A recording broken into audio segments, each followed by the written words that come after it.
like J.Brock, cause I can score with a second on the clock. What's good, y'all? It's your boy J.Brock. It's Clapitup LA. You know what I'm saying?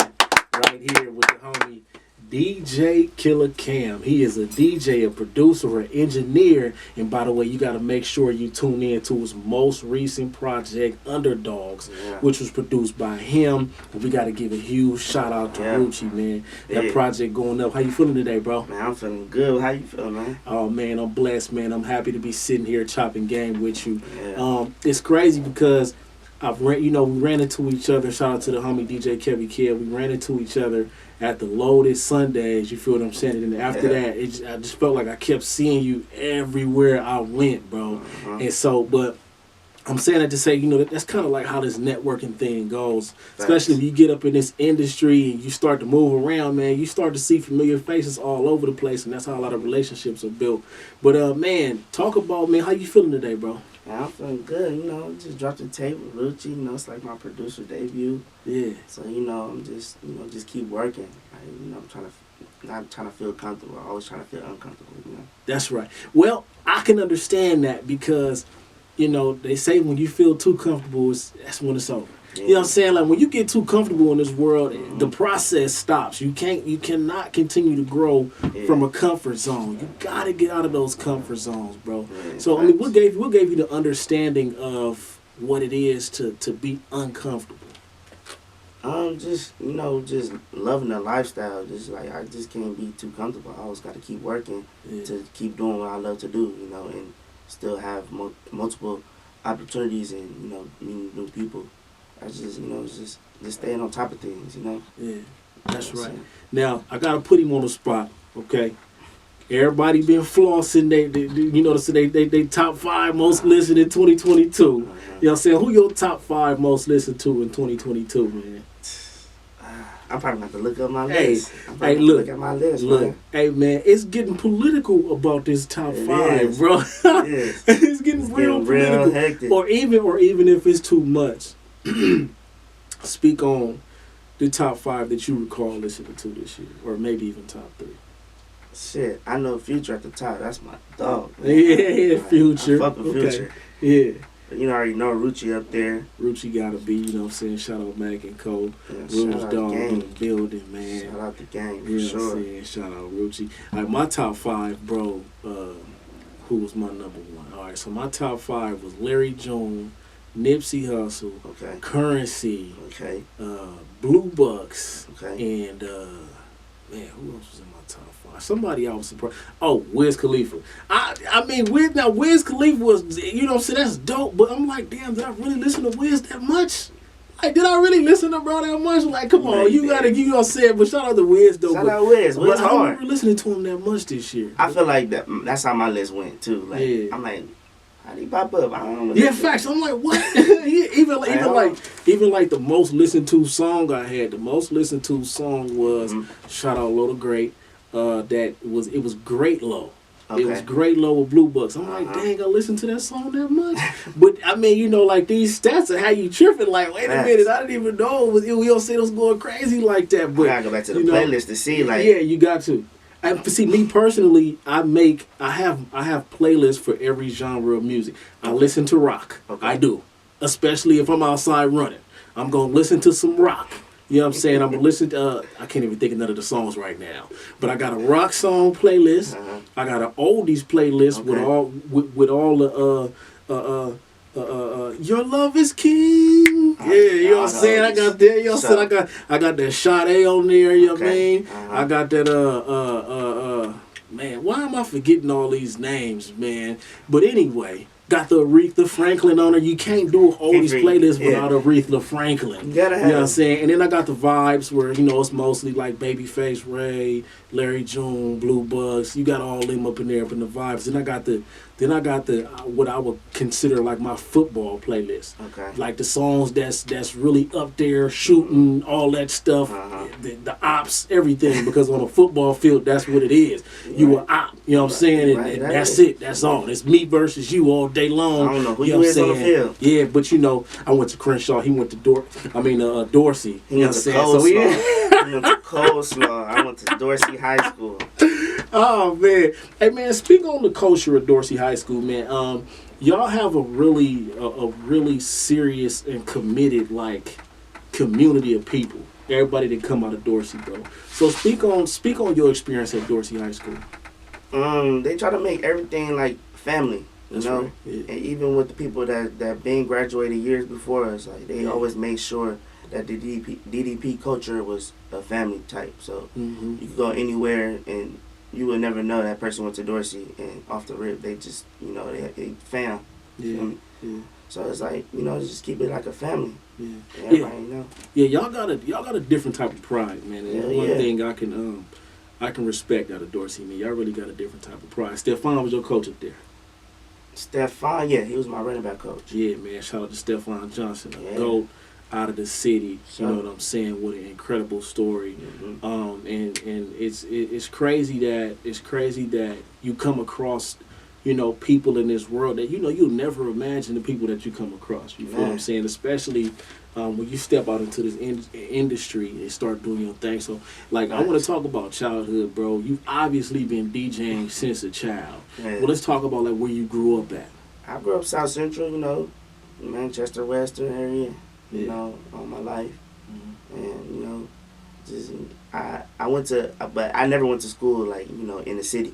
I always went to school at like Marina or like I can relate to that. Culver City, Yeah. But growing up, I was a little bad. You feel me? I got expelled from elementary. This nigga got expelled and said he was a little bad. I was a little bad. you don't get expelled off of being a little bad. It was a group of us, so they just picked me. You feel me? That's why I felt like But it was cool. So I went over to LAUSD. That was the Culver City district, so I went to LAUSD and went to Playa Del Rey, and that's why I went to start going to schools on that side, and went to Marina Del Rey, then Dorsey. I went to Westchester, then I went to Dorsey. Oh, okay. So, well, that's crazy because I went to Loyola Village. Now, Loyola Village is Westchester and it's Paseo Del Rey. They like all up in the same little area. And see, like what people don't know about me is I grew up in the Hoovers, bro. Like I See, grew it be up, like that. You don't want to go to school in the city. I went to Manchester Elementary School right across the street from that park that I know exactly what you're talking about. You know what I'm saying? So I went there. I went there for my kindergarten year. Then we had moved, and I went to Loyola Village. Actually, I went to Loyola Village after kindergarten. Okay. And I was catching a bus from Manchester Elementary School to go over to Westchester and stuff like that. So I can relate to what you're saying, like having to go to school outside of the community. And when you're young, you really don't realize what's going on. But when you get older, you be like, yeah, I wouldn't want my kid going to school in that area. You feel me? Like, I'd rather them go over there. And mom's she not lived, but she worked over there too. She worked in Culver City, so she always worked towards that way. So she just wanted me to go to school over there where she worked. So I was cool with it. It makes sense. It was still black people. It wasn't like I was like, whitewashed or, it was still like black kids, you know what I'm saying, everywhere. Yeah, so. Facts. You get them from all parts, especially if they catching a school bus. Yeah. You know what I'm saying? You gonna get everything you can out of that. So, okay, you go to Westchester. So what years did you go to Westchester? Shit, a semester in 9th grade. Oh Lord, is that where you got expelled at? Nah, I got expelled at elementary. Okay. But I did get in a fight. At Westchester? At Westchester, like 2 days before winter break. Yeah. And it was all bad, but Westchester has always just been that school that the most popular school to go to. Yeah, that's a fight school for sure. It's a fight school. I don't even fight like that, but somebody try to test me, I can't be tested. So I had to, stand my ground and I had to, take the consequences, but I was cool though, I didn't get in trouble really. But it's cool. Somebody was telling me that Westchester was a fighting school. Because I was like, bro, I went to Crenshaw, bro. Like, y'all, you know what I'm saying? And he was like, bro, I'm trying to tell you, Westchester was really that school because we had people coming from all different sides of the city. You know what I'm saying? So you had to press people to see where they was coming from so that they knew, like, this ain't going to be flying here. That's crazy. Yeah, that's crazy. I would have never assumed that. Like, Westchester, of course, is a sports school. Was you going to play ball there? Yeah, I played football. I played football at Westchester too. The first semester, and that was it. That was about it. I played my 9th grade at Westchester. Okay. And then the rest at Dorsey. And that was 2014. Yeah. Okay. Now you've been DJing for a long time. Yes, sir. I seen a picture of you. You look like you were 11 years old, bro, and you was on the turntables. So what got you in DJing? Shit. My middle school actually had a DJ program. Okay. So it was like after school, and it was like random. Like nobody even touched the turntables. Yeah. So I don't know. Something just told me to touch them and just just mess with them and try to get a little groove with it. Yeah. And it was a guy there. He really wasn't a teacher. He was just making sure nobody broke anything. Mm-hmm. But he used to give like a little bit of tips and stuff, line the claps up, and so I did that. And in my whole 8th grade year, which I was like 13, 14, I just stayed in the room after school and just tried to learn and teach myself how to blend and do everything I could do to be a DJ. Then I found out my pops used to DJ. And I was like, okay, I really gotta do this. So that really made me want to do it, and that made me want to do more than what he did, because he stopped in like college. So I wanted to keep going, and it started me DJing at my middle school. So I DJ every Friday at my middle school. I did all my 8th grade dances, and yeah, that was the birth of Killa Cam right there. Wow. So you got in and immediately took off. Yeah, really. And I don't know.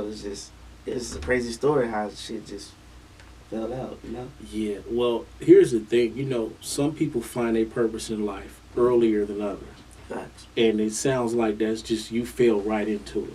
How surprised was Pops when he found out that you was getting into this DJing thing? He actually found out walking in on me, DJing in the DJ program, and seeing me DJ and all kind of things. He just stopped and looked like.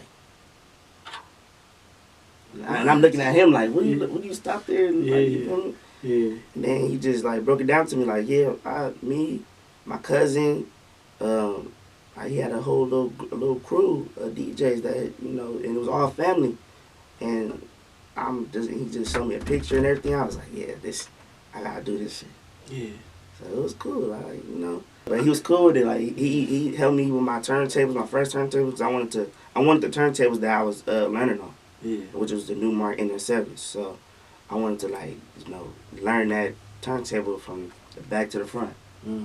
So he helped him and my godmom, rest in peace, helped me get my first pair of turntables, and took off from there from 14. Had my first party at 14. Yeah, I seen that y'all was promoting a party. Pull up to the homie a birthday bash or something like that. Y'all was going up for real. Yeah. Now, because a lot of people, they may not really understand the details of what it is to be a DJ. So you just broke down the turntables that you use. I know I didn't, shout out to Cypress. I done heard Cypress, DJ Wavy. They be talking about how the turntables got controls and stuff like that. So speak on your favorite DJ setup and what you use. For a minute, it was the NS7s. Yeah. But recently, I've been using the actual turntables. Okay. So I love turntables. It's a different feel. I love to scratch, so my scratch is magnificent. And I love scratching. So using a turntable, a 45-inch, it give you more space and more freedom to get free and do whatever you want with the track. Move it like an instrument and do how do your thing. So I really say turntables. I say a Pioneer mixer. I use a S11 mixer with the screen and Technique turntable. Yeah, see, it's a real science to this DJing stuff facts. that you feel me. You may not even understand. Okay, so speak on the hours, bro. How long does it take someone to really become a top tier DJ? By the way, 2019, the homie went and did Rolling Loud. You know what I'm saying? Shout out to Rucci, the whole Mac and Coke for that. Shout out You that, feel what man. I'm saying? You went and did Rolling Loud. So for somebody to get to the level of DJing to where they can DJ at Rolling Loud, talk about the hours you got to put in for that. You gotta put a lot of hours in, the 10,000 hours world. So Man. I started young, so when you young, you try to treat it like it's a game. So I was always constantly coming home after school, just teaching myself, like really trying to get better. So you really got to put the work in and don't be afraid to meet new people and explore. I say explore, and just step out your comfort zone and be different. Yeah. Be different, stand out. Don't try to be like somebody. Just be yourself, and you gonna opportunities gonna come for sure. Yeah. You know what I say? Being yourself is the cheapest thing you can do. Yeah. It's the most peaceful thing you can do, because when you're trying to keep up with everybody else and you're trying to be like somebody else, you're losing your crazy. You're stressing yourself out because Facts. now I got to make the move that they just made. Facts. You know what I'm saying? And it's like, bro, being yourself is the best thing you can possibly do. Mm-hmm. Just be yourself in this life. So, okay, when you're speaking on that, man, what is it like when you get on the controls, bro, and you control the vibe of the party? You know what I'm saying? And the party lit because you behind the turntables. You know what I'm saying? Because of what you playing. How does that make you feel as a person? Man, it's a great feeling every time, especially when like people know that you doing a party and they be like, oh he DJing, I gotta go. Yeah. Like when people give me that feeling and talk back when I'm DJing and stuff, and communicating with me as I'm DJing, when being with the crowd and shit. Yeah. It's just a great feeling. Like everybody just on the same page. It's just everybody screaming just give you the chills. You make your body cold. It's lit. It's just lit. Like, Yeah. everybody know Killa Cam DJ the party. It's gonna be lit. Yeah, straight like Every time. that. Hey, Every you time. gotta know it, baby. So, okay, you see, you understood the concept of putting in the work rather early. Yeah. You said you would go home after school and go hit the turntables. Facts. Dedication. Facts. What Nipsey say? Dedication, hard work plus patience. Come on, The man. sum of all my sacrifice. I'm done waiting. Facts. You know what I'm saying? So, I mean, did anybody have to tell you that you needed to be putting in all this work? Or it was just something that you just naturally picked up on and decided, like, I got a passion for practice? It was just something natural. Yeah. And like I said, like once my dad told me DJ, I was like, damn, I gotta do this shit for real. Yeah. Like I really gotta learn this and be good at it, Yeah. and try to do better than what he did. That was just like my main thing. Is just he didn't keep it going, so I just wanted to keep it going and see how far I could go with it. That's right. You know what I'm saying? So Yeah. I wanted to put all the work in I needed to put in Yeah. and make myself best in the city. Yeah. So that's really it. And you a young cat. Mm-hmm. You young, bro. You know what I'm 22, saying? 22. I get, man, you a baby. Don't even know how young you are, bro. Man, I don't feel you know what young, I'm saying? man. Yeah, you probably don't, I but don't feel young at all, man. the thing is, bro, by the time you 30 years old, Man, I already know. you're going to be on such a crazy level. Man. Like, you've already done a whole lot of different things. Like, I didn't see, from what I can see, you've done a lot. Man. 22 years old. This dude I was on still feel like tour. I ain't did enough, though. You know what? You feel me? You know what? That's a part of the game. Yeah. You know what I'm saying? Like, Sure. we will never really feel like we've done, like, when you in the process, you'll never really be satisfied. Yeah. Because what you're thinking about is the next move you got to make, the next thing you got to do. It's hard to find satisfaction in something that you know that you have to keep growing and doing. Facts. You know what I'm saying? Right. So, for me, I'm looking at Killa Cam like, bro, you done a whole lot. But to him, he feeling like it's not a lot. It's not enough. And only the people who really out here doing this type of stuff will be able to relate. Like, you just never get satisfied here. And you can't get too comfortable. Can't, man. You get too satisfied, you can be comfortable. Man. So, how many people come up to you and tell you things like that, and you like, man, this ain't nothing, like, I ain't capped off. I don't know. I'm very humble, Yeah. So like somebody like even when homies tell me like, hey bro, such and such, be like, hey bro, you homies with Killa Cam, like bro, hard, like Yeah. I'm like, damn, for real, like it be shocking every time I hear a story, like Yeah. it's surreal, I'm still trying to get used to like people knowing me. Everybody been knowing me, but like to a certain point, you get what I'm saying? Yeah. So it's crazy, like it's a great feeling. I don't know, I'm just humbled, Yeah. You know what? That's good, man.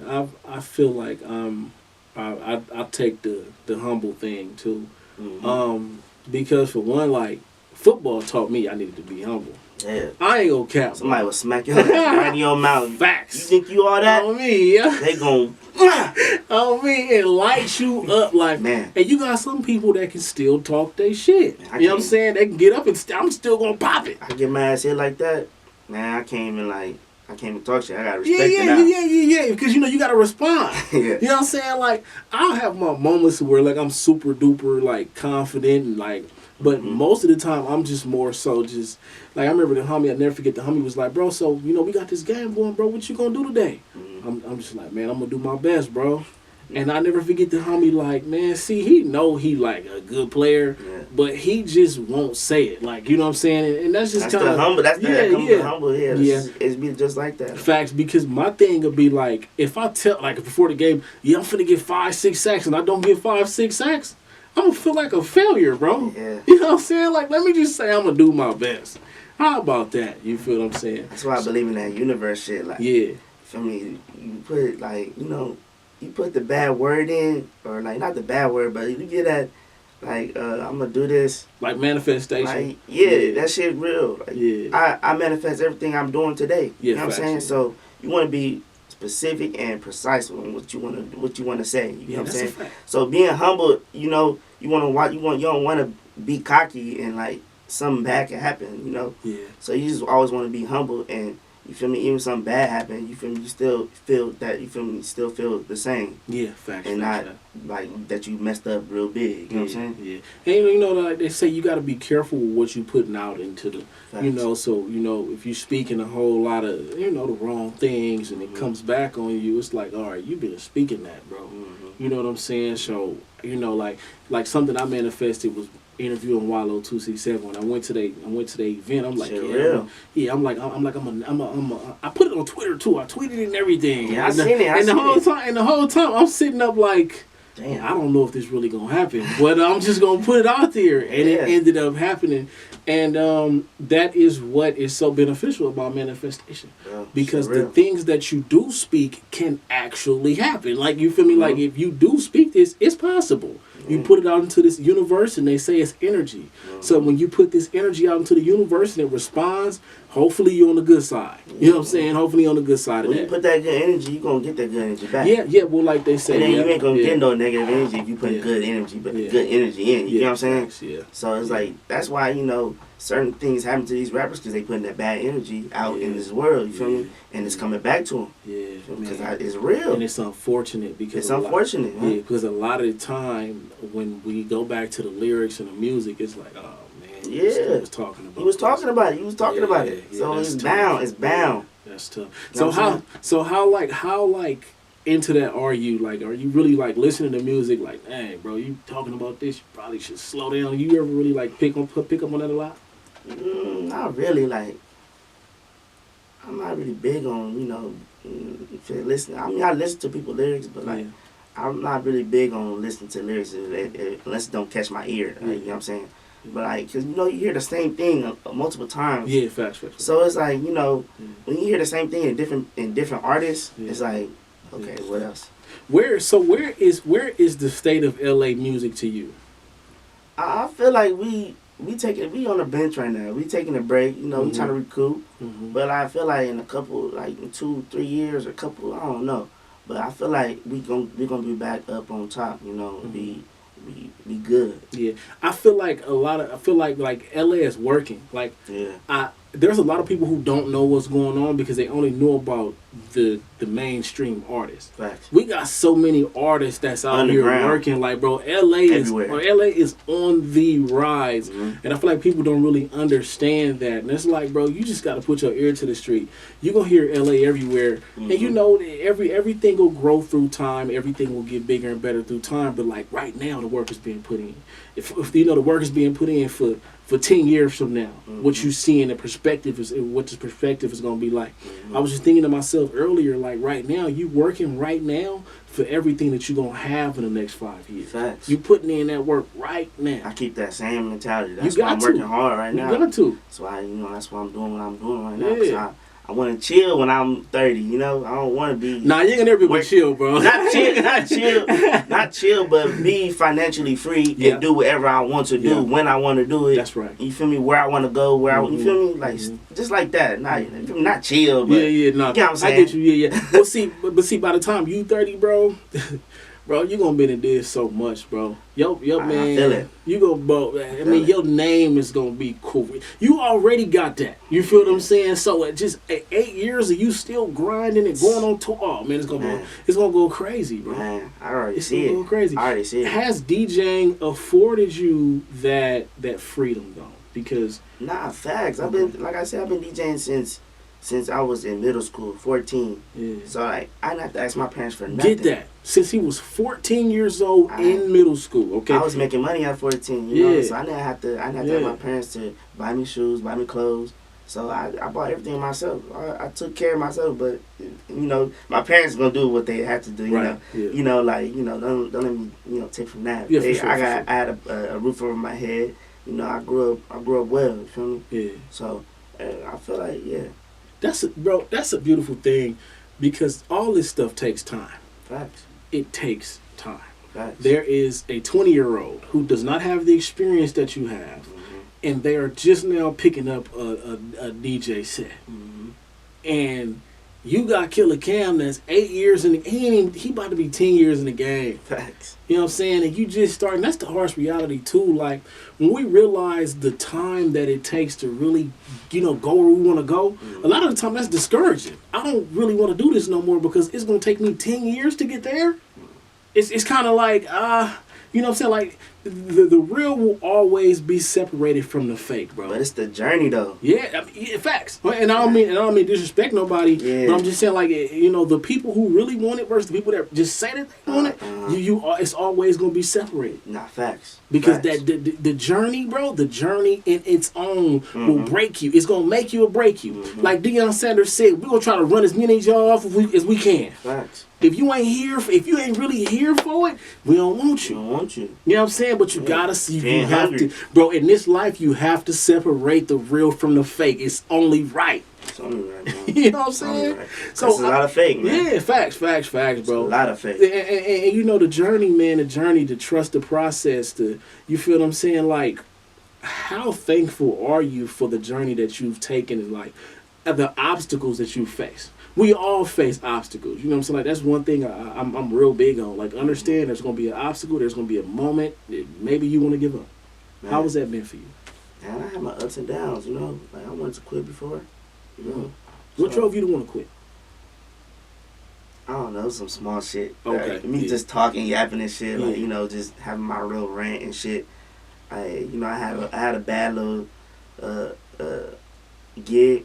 Yeah. And my laptop had like updated, and it wasn't supposed to update. It updated by itself, so it didn't connect to my turntables. Yeah. So I showed up, had my equipment set up and everything. No music. Oh, bruh. That's tough, homie. That's like people talking shit too. I'm like, damn, man. Like, yeah, that's tough. Is this really for me? Hey, bro, that's like getting an interview and having no sound. Facts, like. Oh, that's tough. I was like, man.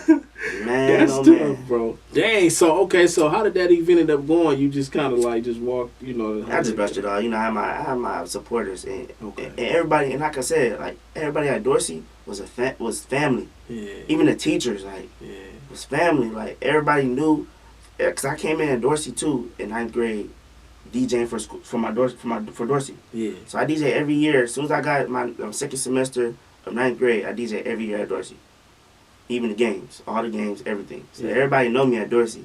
So the principal, everybody, like, and they was telling me, because everybody's older, the teachers. Yeah. So they used to tell me, like, yeah, Mustard used to go here, and facts. I seen Mustard and how he came up, and I see the same thing in you. So everybody, like, all the teachers been telling me that. I always had to support, to keep going, because they see the good in me, and they see my talent. That's right. That's right. So that's what keep me going, is people telling me, like, and you really good at what you do, and you need to keep doing it because you're really good. Yeah. Feel me? So it's like that. You feel me? Yeah, that confirmation is always good.